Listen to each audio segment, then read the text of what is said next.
Now, you did mention the diagnosis, and if I'm correct, at some point he was diagnosed with some form of schizophrenia, am I correct? That was the diagnosis that was initially assigned, but you know what?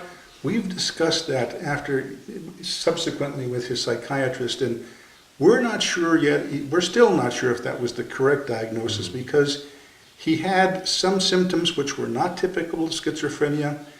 And anyway, the best we can figure is that maybe it was some type of maybe schizoaffective disorder, which has some elements of schizophrenia, but also has some elements of depression, because there were times when Christopher was quite depressed. There were times when he would just withdraw into himself.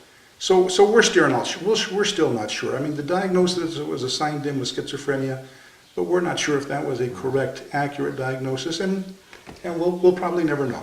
And it's hard because those categories are really, there's a lot of gray area, and then there's a lot of, as you say, there are subtle combinations of, particularly with, and when people don't realize just how debilitating depression can be. Oh. I mean, it can really just make you feel unmotivated to live. Much like we were for... Afterwards, goodness. I can imagine, yeah. Well, and I kind of just a point of clarification. When Stephen says we are not sure that was the diagnosis, I think more importantly, The doctors. Christopher's doctor. And Dr. Rexroad was his attending psychiatrist for 8 years. So, you know, I think he today is not sure that's what Right. it was you know, of course we go with his statements, but I do think that overall Christopher was very high functioning in spite of whatever label, Right. you know, ultimately was assigned.